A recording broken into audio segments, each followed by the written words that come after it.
Kot veste, zaključujem drugi mandat v Evropskem parlamentu in se mi zdi lepo, da ste poslovili na tak bolj prijeten način, da povem, kakšni so moje vtisi v teh zadnjih 10 letih in da to ni taka čisto klasična novinarska konferenca, ampak da se prijetno tudi počutimo. No?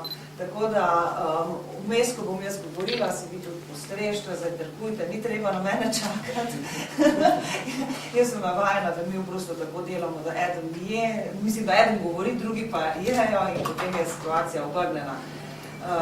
Sem pa zelo vesela, da ste prišli danes v tako velikem številu, ker se je res lepo posloviti od vas, ki ste poročali o Evropskem parlamentu in o evropskih politikah. Pozdravljeni.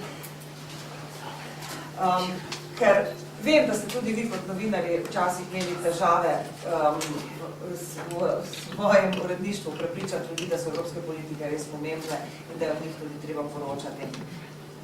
Zdaj, jaz posebej o vsebinah ne bi govorila, kaj vse sem zagovarjala in tako naprej, o tem smo zelo veliko poročali sproti med mojim delom.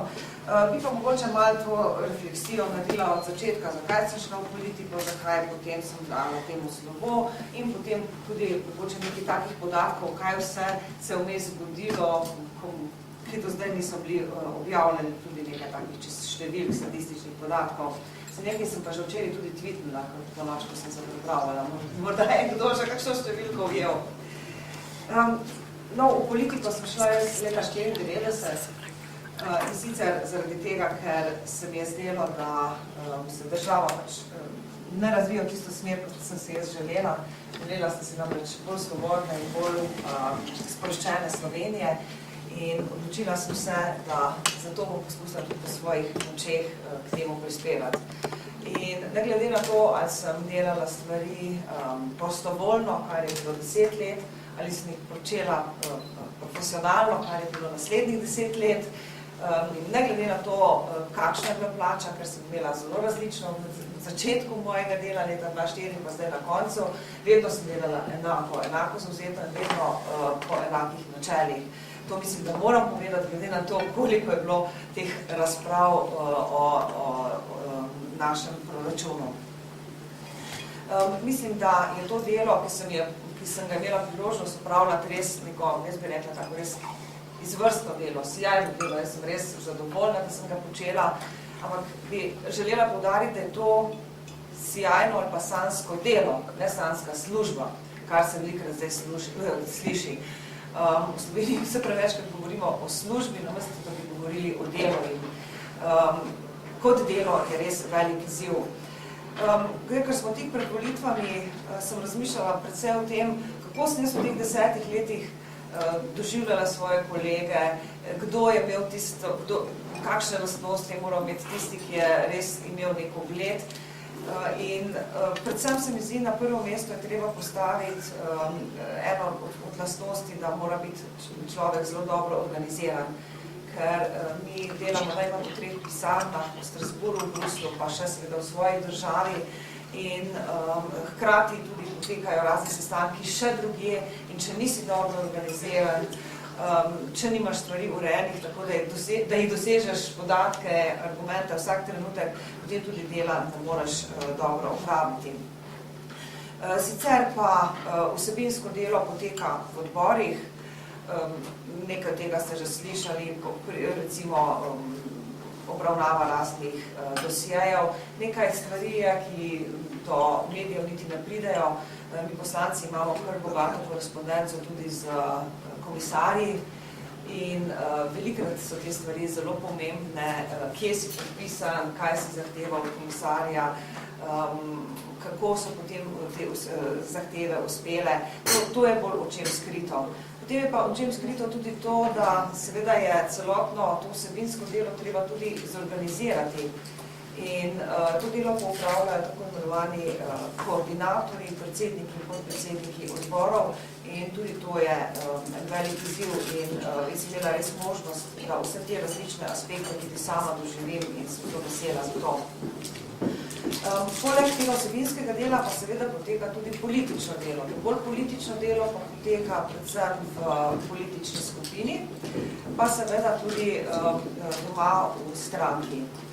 Zdaj, kaj vse počnemo, tega je ogromno, sem malo razmišljala, tudi sem rekla, tudi asistenti so mi pripravili te statistike, da hvala tudi njim, ker brez njih se ne da dela dobro upravljati. Ne samo, da se udeležujemo delegacij, sama sem imela tudi priložnost, da sem vodila nekatere delegacije Evropskega parlamenta. Potem sodelujemo z raznimi predavanji na konferencah, tudi predsedujemo raznim panelom na konferencah, potem prevzemamo razna pokroviteljstva. Zelo sem vesela, da sem imela recimo 2 pokroviteljstvi za razstavi iz Slovenije, popolnoma samostojno, 2 pa še skupaj z ostalimi kolegi v Evropskem parlamentu. Potem so razna soavtorstva ali mecenstva pri knjigah. Ogromno sem sodelovala s šolami, potem z mladimi, tistimi, ki delujejo v prostočasnih dejavnostih. Ogromno je bilo obiskov po Sloveniji, zato sem pa vesela tudi, da sem bila na otvoritvi kot neke vrste mecenka tudi trajnostne informacijske mreže za obnovljive vire energije in pa učinkovito rabo energije. Mislim, da je prav, da vam povem tudi nekaj številk. Sama sem se vedno trudila tako, da ko sem nekaj tako nasplošno povedala, da sem podala tudi nekaj številk, nekaj argumentov zaradi verodostojnosti. Ampak preden povem, kaj v teh številkah, moram vseeno opozoriti na to, da moramo imeti neko distanco do teh statistik. Sem se prej 14 let ukvarjala profesionalno z jedrsko varnostjo in sem delala na osnovi verjetnostnih metod in statistik.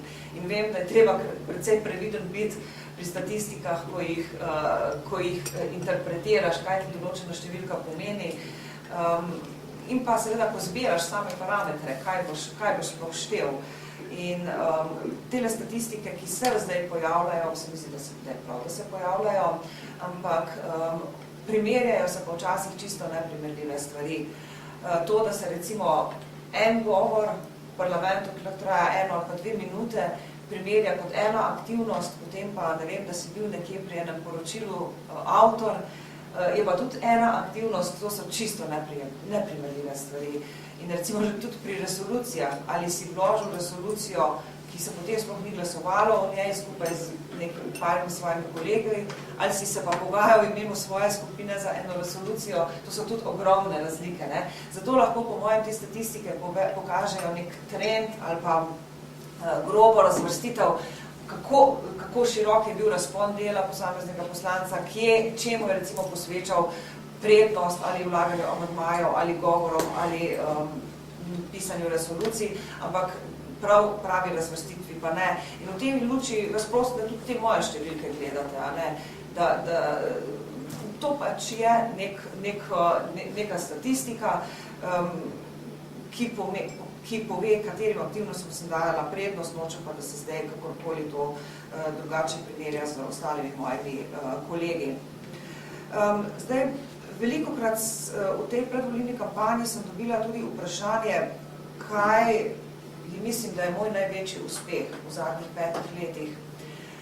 Jaz bi vam zelo rada povedala, da imamo res poslanci težave, ko dobimo tako vprašanje. Ker na eni strani izgleda vprašanje tako zelo pametno in tako res zanimivo, ampak po drugi strani je pa težko odgovoriti na to, ker že samo po sebi vsebuje tudi neko nerazumevanje parlamentarnega dela in pa evropskih politik. Ker karkoli je že bilo sprejeto, tudi če si ti dal nek predlog, ni moralo odgovarjati na nek problem, ki ni tvoj oseben, ampak je problem tvoje države, je problem velike večine evropskih državljank in državljanov, zato si moral dobiti soglasje ostalih, ali pa podporo ostalih kolegov. In jaz lahko danes z vso odgovornostjo trdim, da noben predlog, pa naj bo še tako pameten, ki je zrasel na eni glavi, ni bil kot tak tudi potrjen. Vsak je šel čez nek proces pogajanj in se je potem tako oblikoval. Zato je tako težko odgovoriti na to vprašanje. Mislim pa, da pa moram pa že povedati, kaj pa mislim, da pa vseeno so tiste stvari, na katere sem ponosna. To pa predvsem lahko rečem, da je delo na programu Obzorje 2020, to je program za spodbujanje raziskav in inovacij, in pa na programu LIFE, to je program za spodbujanje okoljskih projektov. Ta dva programa zagotovo sta bistveno bližje potrebam slovenskih izvajalcev, potencialnih izvajalcev projektov, tudi zaradi mojega dela. Ogromno pa lahko rečem, da sem tudi delala na področju trajnostnega razvoja, zaščite potrošnikov, jedrska varnost, to zagotovo, to je moj pečat, lahko tudi verodostojno trdim. Iz prejšnjega mandata sem pa zelo vesela tega, kako se je preoblikoval Inštitut za inovacije in tehnologijo. Tudi tam sem zastopala svojo politično skupino v trialogu in sem vesela, da je bilo to delo upravljeno tako, kot je bilo. No, zdaj pa nekaj številk. V preteklem mandatu sem imela 45 novinarskih konferenc, to pomeni 9 na leto. Poleg teh novinarskih konferenc pa tudi 20 mobilnih poslanskih pisarn. Kadarkoli je bila mobilna poslanska pisarna, smo tudi povabili novinarje na razgovor, tako da lahko rečem, da teh dogodkov, ki so bili osredotočeni z moje strani, ne samo na novinarje, je zagotovo bil več kot eden na mesec. Ob tem smo objavili 629 novic, se pravi tam med 10 in 11 novic na mesec. V napovedniku se je pojavilo 2177 dogodkov, kar pomeni več kot eden vnos na dan. In napovednik je napovedoval moje delo, ampak ne vse, kar sem ti zdaj počela, ampak tisto, kar smo želeli izpostaviti. Zdaj, statistika pa tudi moramo pozoriti je za vrš čas, tudi za tiste tedne, ko poleti, ko gremo na dopust, pa recimo za božično-novoletne praznike. Okroglih miz, konferenc in sobinskih nastopov je bilo ogromno. Tudi tu ste bili velikokrat povabljeni novinarji, tako da je bilo teh naših stikov še bistveno več. Teh vsebinskih nastopov sem imela približno na teden in pol po enega. Se pravi, poleg vsega tega, kar sem do zdaj naštela, in poleg parlamentarnega dela še poprečno še en nastop na 10 dni. Že prej sem omenila, da sem bila sopokroviteljica 4 razstav v Bruslu. Zelo pomembno se mi zdi pa tudi načelo Evropskega parlamenta, da je ves čas odprt za obiskovalce. In da tudi imamo poslanci možnost, da sofinanciramo obiske obiskovalcev v parlamentu. In mene je v tem mandatu obiskalo 3100 obiskovalcev, preko teh skupin obiskovalcev. Sedaj še pa mnogo več, jih je pa še mnogo več bilo pri meni, ker smo včasih kakšne skupine tudi povabili recimo na sestanke, prej smo menila Obzorje 2020, kjer smo imeli celo skupino Slovencev na sestanku s predstavniki Evropske komisije in parlamenta. To pa je šlo seveda potem za obiske, spada v drugo škapico, tako bom rekla, ne spadajo med 3100 obiskovalcev. No, zelo se mi zdi ena taka fajn stvar, kjer smo navezali stike z ljudmi, z državljani, s tistimi, ki verjetno manj berejo, nažalost, časopise ali pa gledajo televizijo, ampak so pa veliko na elektronskih medijih. Od začetka mandata sem namreč objavljala vedno pred plenarnim zasedanjem nagradno vprašanje. In to vprašanje je bilo vedno postavljeno o neki evropski politiki in sem ljudje spraševala za mnenje, tako da sem jih malo zainteresirala, da so vsej vedeli, da se tisti teden dogaja plenarno zasedanje in potem sem tudi podeljevala nagrade in nagrad je bilo lani v tem mandatu podeljenih 3691. To je pa res lepa številka in je res so eni isti ljudje, tudi seveda nekateri so redno sodelovali, ampak vendarle so te nagrade dobivali in je postala potem že taka navada, da so nekateri čakali, da je to vprašanje objavljeno. In zdaj sem dobila tudi nekaj zanimivih odgovorov, ko mi recimo gospod mi je napisal, jaz imam več vaših nagrad, sem samo eno obdržal, vse ostale sem pa med svoje razdelil, zato da tudi drugi vejo, kaj je Evropski parlament, pa da obstaja. No, in se mi zdi, da to je bilo res tak dober odziv. Pa še ena akcija, na katero sem zelo ponosna in sem vesela, da smo imeli pogum, da smo jo začeli, to pa je akcija Ohranimo Slovenijo, pomagajmo Indiji. To je pa akcija, kjer smo sodelovali z 137 različnimi šolami, srednjimi in osnovnimi, tudi nekaj vrtcev se nam je pridružilo. In tu smo pač ljudi povabili naj na nek način ohranijo naravo. Večina se nas je odločila, da smo zbirali odpadni papir. Nekateri so celo organizirali kulturni dogodek, pa so zbirali kovance in potem smo del tega denarja namenili najrevnejšim otrokom v Indiji. Zdaj, mnogi me sprašujejo, zakaj v Indiji, ko je pa pri nas toliko revnih. Mi smo s tem začeli pred krizo v Sloveniji, pa smo tudi med krizo nadaljevali z Indijo, ker so ti otroci tako nepredstavljivo revni, da se mi zdi, da tudi to odgovornost, ki sega prek naših meja, moramo znati živeti. Vedno smo pa rekli, prosili te sodelujoče, da naj samo del denarja nam namenijo za to akcijo, ostalo pa za potrebe svoje v šoli ali v Sloveniji, kakorkoli že. In obiskali smo tudi veliko teh šol, ki so sodelovali v akciji, in odziv je bil res enkraten, ker smo dali tudi slikovni material, tudi filmček in so ti otroci potem videli, kaj slovenski otroci, tudi če mislijo, da so revni doma, kaj vse imajo, kar drugi nimajo. In v teh 6 letih smo zbrali preko 26.500 evrov, še nekaj se bo verjetno nabralo, tako da jaz mislim, da bo tam okrog 27.000 evrov. S tem denarjem smo danes zelo ponosni, da je Slovenka Mojca Gajen, ki je vodja tega projekta, lahko kupila parcelo, zemljišče, da je s pomočjo Fakultete za arhitekturo začela graditi šolo, da je ta šola bila letos februarja tudi odprta in to je res en tak uspešen projekt, ne pa še zaključen. Treba še kar nekaj dograditi, treba je še šolo opremiti in zdaj se trudimo z vsemi sodelujočimi, kako bi to stvar nadaljevali, tudi potem, ko ne bom več poslanka, ker tole res ni bil političen projekt, ampak je bil projekt, ki je zrasel čist iz srca. Potem, kaj več, ko bomo imeli zaključek akcije, tako mislim, da čez dobrega pol meseca. Smo tudi tik pred evropskimi volitvami in seveda mene zelo zanimajo te stvari, ki potekajo zdaj, ampak moram reči, da sem kar malo razočarana, da se mi zdi, da je kampanja predvsej bolj revna, kot je bila pred 5 ali pa pred 10 leti.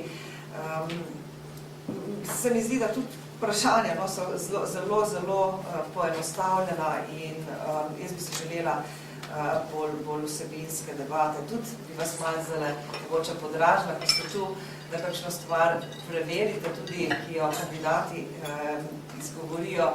Recimo, taka debata se mi je zdela zelo zanimiva o proračunu. Sicer vsi vemo, kaj je všečno govoriti v javnosti, vemo pa tudi, kako se proračun evropski oblikuje in da je številka, recimo, da je zgornja številka določena strani držav članic, da če rečeš, da boš na določenem področju 10-krat povečal proračun, potem boš moral nekje vzeti. In to bilo zelo dobro te kandidate vprašati, ko so tako pogumni in razpravljajo, kaj vse bodo naredili, kako si predstavljajo, da bodo to naredili. Jaz vem, da tisti, ki še ni bil v parlamentu, da ne more tako verodostojno govoriti o tem, kako bo to naredilo, ampak potem lahko pa seveda tudi informacije na ta način previdno podaja. Tako da to sem zelo opazila kot značilnost te predvolilne kampanje. Ta odgovornost medijev se mi je vedno zdela zelo pomembna. Jaz vem, da sem vedno rekla, kako tako malo bolj pikro na vaš račun, zato sem še bolj hvaležna, da ste danes tu, ker jaz res sem globoko prepričana v to, da imate vi res ogromno družbeno moč in da včasih tudi kar pozabimo na to, kako pomembni ste in da ste vi med volivci in med politiki in da pride od vas verodostojna ali pa malce zamegljena lahko informacija do volivcev. Zato res sem imela do vas vedno spoštovanje, seveda pa tudi visoke zahteve. In ko sem gledala malo tele prispevke, sem videla, da sem že leta 2007 pisala nek prispevek za Delo, kjer sem pisala o enakih možnostih, ampak je zelo relevantno pravzaprav tudi ne samo za odnose moški-ženski v politiki, ampak novi stari obrazi, kako lahko nek recimo, bolj svež obraz pride v politiko. In tukaj sem recimo dala en naslov podnaslov medijska slika žensk, kjer sem napisala: nazadnje ne se ustavim še pri medijih. Političarka velja pa tudi za politike, lahko deluje za družbeno blaginjo samo, če ima bogato zakladnico znanja, če je dovolj dovzetna za nove ideje in spoštljiva do drugače mislečih. A vsemu temu navkljub lahko uspe le, če je izvoljena na volitvah. Med njo in volivci pa so mediji. Potem čez nekaj časa, a zdi se, da slovenski mediji objavljajo mnenja pred leti uveljavljenih politikov po načelu vztrajnosti. Mnogokrat pa prezrejo redke slovenske političarke, ki sicer kompetentno delujejo na zanimivih in družbeno relevantnih področjih. Prepoznavnost slovenskih političark, ki je potreben pogoj za politično kariero, je zato zelo slaba. Bilo takrat, ko se je pojavilo kar nekaj novih obrazov v parlamentu, ampak ko sem pa listala malo po medijih ali pa gledala poročila, pa tega nisem videla. In me je kar malce spodbudilo, da sem tole napisala.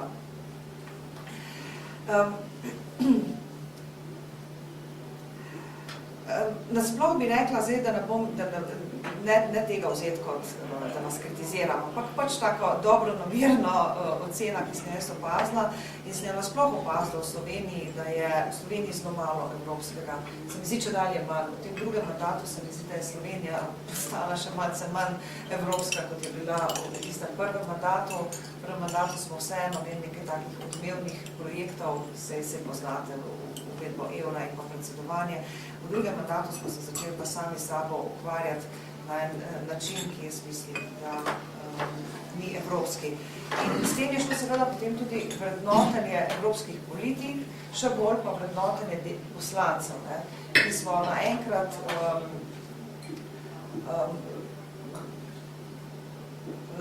naše delo je bilo zelo slabo vrednoteno, velikrat smo bili ocenjeni, kot da delamo nerelevantne stvari, ampak tu smo si bili pa kar skupni, ne glede na to, iz katere opcije smo, da mi mislimo, da delamo zelo relevantne stvari in da si želimo, da bi to postalo relevantno, kot je recimo razvoj, protikrizno ukrepanje, da bi bilo to relevantno ukrepanje oziroma delovanje tudi v slovenski politiki.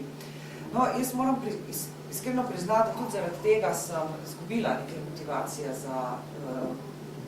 za to, da bi svoj mandat nadaljevala, ker delo v Evropskem parlamentu, če ga želiš dobro opraviti, res zahteva celega in moraš biti 100% motiviran za to delo.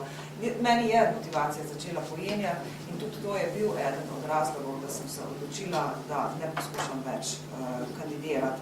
Tudi nisem dobila nekega ustreznega signala iz Slovenije, da delam prav in to sem tudi nekaj napisala lani, v lanskem letu o tem, to je bila pa demokracija, kjer sem se pa odzvala na te razprave, ki so bile o vodi, če se še spomnite, sprejemala se je uredba o koncesijah in jaz sem še danes iskreno prepričana, da to, da so vode izpadle iz uredbe, je škodljivo za ljudi, ni dobro za ljudi in sem še danes iskreno prepričana, da so ljudje dobili napačne informacije, ker sem se zelo trudila, da bi povedala, podala to preko različnih medijev, to svoje mnenje in so mi bila vrata odprta, to moram priznati. Med drugim sem napisala tole: žal mi je, da ljudje o politiki in politiki govorijo in mislijo le slabo, a mnogo naredimo tudi dobrega. Za razvoj demokracije je slabo, da so v medijskem prostoru izpostavljene le slabe stvari. Še slabše pa je, da so dobri predlogi obrneni na glavo in predstavljeni ljudem kot politika, ki jim bo poslabšala življenje. In teh stvari me je pa strah. In teh stvari je lahko več s populizmom, teh stvari je lahko več z več nacionalizma in upam, da Evropa ne bo ukrenila v to smer.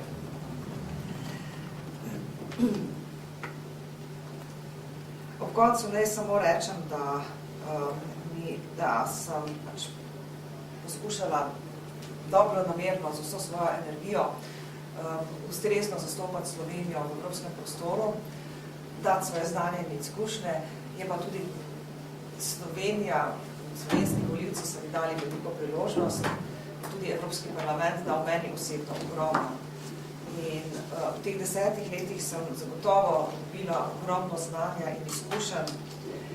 Tisto, kar se naučiš v Evropskem parlamentu, je, da se naučiš poslušati, da poskušaš nekako iti preko teh kulturnih meja, da poskušaš razumeti tudi druge ljudi in da gradiš na tiste, kar nas združuje, pravi, da gradiš na kompromisu. Tu sem res začutila, kaj pomeni kompromis in kako ga oblikovati. Seveda je pa tudi pri tem delu izredno pomembna vztrajnost, kot sem prej rekla, občutek za večkulturnost, seveda pa zdaj tudi dobro poznam ustroj in delovanje evropskih inštitucij. Nekoliko bolj razumem evropskega človeka, ampak ne bom se pa pohvalila, da ga lahko razumem, ker je tu toliko različnosti, da bi bila prevzetna, če bi kaj takega rekla. Jaz se vam vsem zahvaljujem za sodelovanje.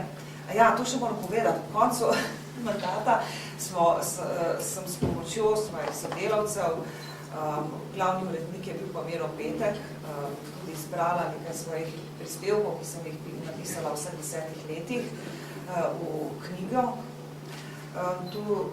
Ta knjiga ima 3 dele. Prvi je okolje in energetika, drugi je družba in politika, tretji so pa dnevniški zapiski in razmišljanja.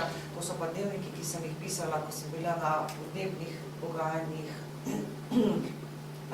vedno konec leta, ki potekajo pod okriljem Združenih narodov. Tako da je tu, iz te knjige so tudi malo videli,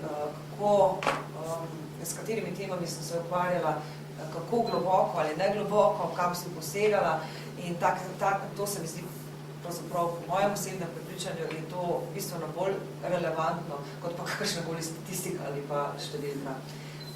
Res, hvala za sodelovanje, vesela sem, da ste danes to z mano, čeprav sem se odločila, da me na volitvah ni, se pravi, da izstopam iz profesionalne politike, ostajam pa še vedno članica izvršilnega odbora Slovenske demokratske stranke.